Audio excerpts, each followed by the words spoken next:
Okay, Ralph, thank you so much once again.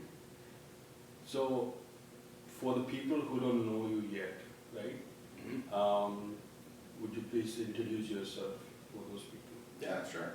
Um, my name is Ralf. Artistically, I go by Rafflar. Nickname from college, Rafflar the Wanderer. I was a bit of a Conan Barbarian fan, so that's how that came about. But I'm a full artist and paint primarily landscapes, both outdoor and sometimes in the studio, mostly plein air, both in watercolor, pen and ink, and acrylic with palette knife. But most of the time, I'm spending a lot of my energy here at Humber Watson House and Gallery, where I'm the graphic designer, instructor, and all-around go-to guy. So. I remember the first time I met you, and it was pretty hard to believe you're an artist. Like you look very tough. You look like a biker, and I think pretty sure people might have asked you and was surprised by the fact that you were an artist actually.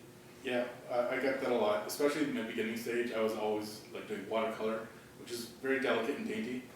It wasn't until many years into being a full-time artist that I got into more aggressive expressionism with palette knife painting, which suits the look a little bit more, I guess. But yeah, at the beginning I was a big bearded guy with little watercolor paintings. Right. I mean, so most of the guys who are artistically inclined, or the people who are artistically inclined, who wants to get into art, do you have any guidance for those people? Just do it. Practice, practice, practice, and be you. Just find what you want to do. Don't listen to other people about what you should do. Listen to yourself. The caveat being, if you want to sell a certain thing to certain clientele, what does your clientele want? Right? If you're very niche, it might be a little harder, but always paint for yourself. Don't paint to sell, ever. I read about you online and in social medias, and the introduction says as an open air artist. Like how did you got introduced into that concept of open air painting? This is a good story. So when I went to Niagara College to learn art, and back then, this was like the late 80s, right, aging myself here, there was a lot of, a big watercolor movement in the Niagara region, but it was all like still life, bowls of fruit and flowers, and they were nice, but as a teenage boy who was heavily into X-Men and Conan the Barbarian, I did not want to paint that. Entered my watercolor teacher, this old Dutch veteran, Mr. Ackerman, I think he was. He was amazing. His first day, he told us his story, his life story, and then the story that hit home most was how he was in a concentration camp and what he witnessed, and then how he eventually got out. And then he said, okay, paint something that I told you today. And that was my first watercolor painting. And I went, I can tell stories and I can do some really cool, exciting things. So because of him, he allowed me to paint my Conan the Barbarian-esque stories and stuff that I was writing. And he said, okay, your pictures are good, but your backgrounds, they're kind of flat. They lack life. What you need to do is go outdoors. Go look at actual trees, look at your surrounding skies and your landscapes, and see from nature and paint from nature, and it will improve your backgrounds.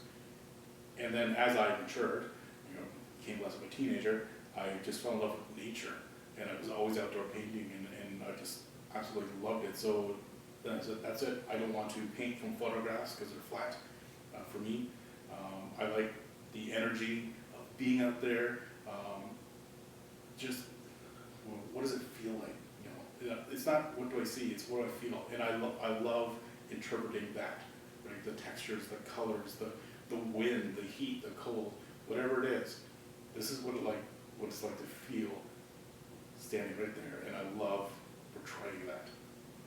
That's pretty interesting. So the painting is not just a scenery or something you might have seen, but also the experience. You're trying to capture that experience in Yes. paintings. Oh yeah, like especially here in Southern Ontario or near North Ontario where we do a lot of outdoor painting, the weather changes so fast. The light is constantly changing because of clouds, or wait 15 minutes and then, now it's raining. Or, snowing or whatever, because I paint all year round, it doesn't matter. And you have to go fast.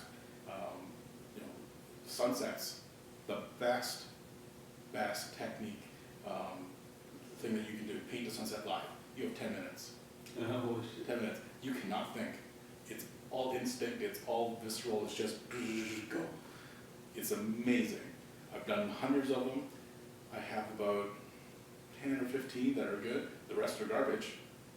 But man, did I learn a lot, right? And never be afraid of painting garbage. Because it's not garbage, it's learning. It's learning, right? For sure. Everything that you make is a learning opportunity, right? And I keep them so I can look back at it going, I'm better than that now.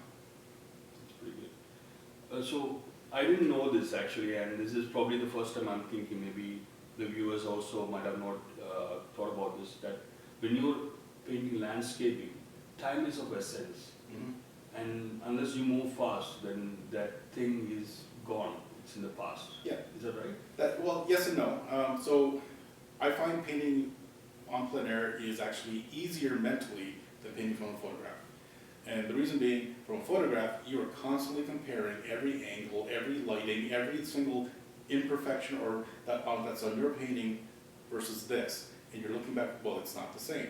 First of all, you're doing a different medium than photography. Right there, it's going to be different, right? So don't compare. Unless you're doing hyperrealism, stop comparing it. It doesn't matter. Mm-hmm. With plein air, everything's moving. The tree branches are moving. Let's say in the fall, a whole bunch of leaves just fell. Now there's less leaves there. Right? It happens, right? So I was like, okay, well, no one's going to know because there's no photo to compare it to. No one's going to stand in the exact same spot you were standing with your painting and going, this is not the same. The only people that actually do that is the artist. The artist will look at their painting and their reference photo and going, it's not the same. No one ever does that.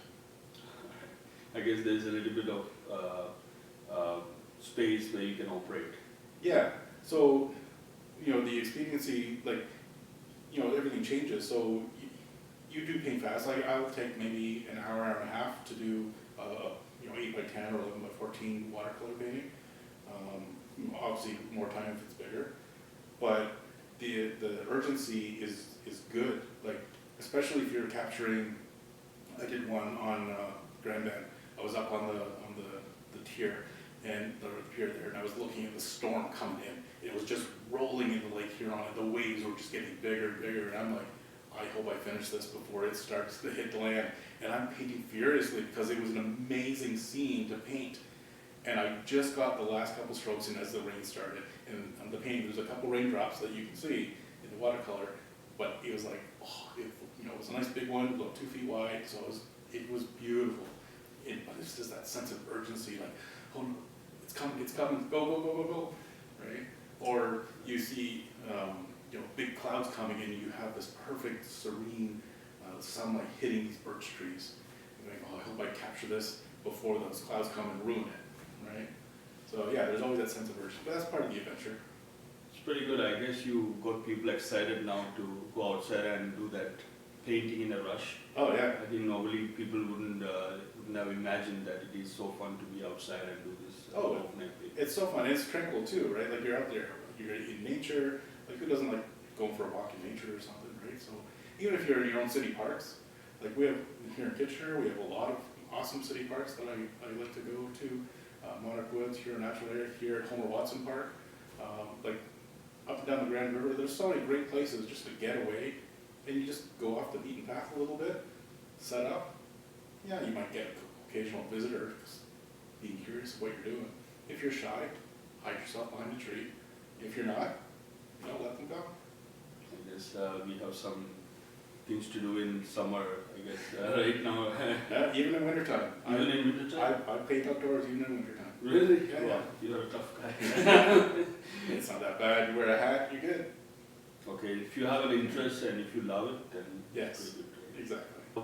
I read an article that said that there is a plein air society here. Is that true? The Waterloo Plein Air Society? I didn't know any other society. Yeah, I started that. Oh, really? So, yes. So now you know who started it. Very Yeah. good. Yeah, so there's a lot of plein air societies all around. And there was one here, a chapter here for a while, a long time ago, but it just kind of fizzled out because, people, I think the person moved away to out east or something. Yeah. Regardless, I'm part of a lot of plein air festivals, so Elora has a good one, Paris, Brant has a good one, and they're all over if you just look them up. So I just kind of started on Facebook as a way to network, so people can post these events that are coming up, right?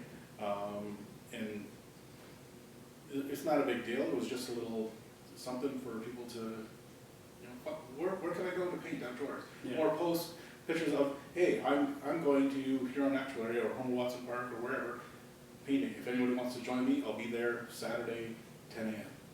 Right? That's amazing, and I think it's an interesting package if you provide from Homer Watson. Like, this is such a beautiful place, Yeah. and I think you being an expert in that, I think you could get a lot of people here. Yeah. Thank you so much for sharing. Another question I want to ask is, so tell us a little bit about your role in Homer Watson at this point. Okay, so I was an instructor first, about 12 years ago, I think. And that was more of me giving back. So the story actually goes back way further than that. So when I was 7, I was part of a school board art show where one lucky person randomly drawn out of a hat, said, oh, Ralph, you get to have a piece of artwork in the show that goes to all the schools and it ends up at Homer Watson, right? So, and it was a typical, I'm 7 years old. Wait, at Homer Watson? Here. That ends up at Homer Watson, here? Yeah, it showed here. All So, right. it was a blue striped sky, yellow sun, lollipop tree, typical, I'm 7 years old thing. No big deal, right? But it goes to all the schools, and then it ends up here. And then I remember being here in the main gallery and saying, one day I'll be a real artist, Amazing. right? And I'll have work here. Well, fast forward, and then I took a couple part-time courses here at night, and Scott McNichol was the instructor. We fast became friends, and then they had the instructor show. So he brought me in as his student, and then I had work here, and that was 2010, 2012, I can't remember. And I sold one of the works, so that for me was huge. And then I said, okay, I want to give back, so I want to be an instructor. So fast forward, and then I wanted to, teach here, so to give back, right? So I started teaching little things like watercolor and palette knife painting, because those are the two things I was known for. And I did that for a few years, and then 2 years before COVID hit, the main graphic designer here decided to move on to other things, and they were looking for someone, and I said, well, I'm full on to my full-time artist thing. I was at Globe Studios, I was painting all across Ontario, I was just having the time of my life. I said, okay, I want to help you guys out because I love this place so much, but I'm only going to do it part-time. They said, great, we'll take whatever we get. I ended up loving what we did here, all the programs that we did, giving back to the community, the events, being able to design a lot of really cool things. So when, I think just before COVID hit, I decided to become full-time, which, man, am I glad I did that, because when the shutdowns came, there were no more art shows. I couldn't show my art, couldn't sell my art. It was really hard. So I was really fortunate that I had chosen 9 months ahead of time to take this full time, because there was a big staff turnover, right? And I I said, well, you need someone here, and let me be in the office. So, and I absolutely love it here because I get to do really cool things. Like I've done virtual tours of this room here. This is Homer Watson's actual studio, so you can see his paintings. So if you go onto the webpage, which I maintain, but you can actually see and learn more about each individual painting and all that kind of stuff. Doing all sorts of really cool projects. So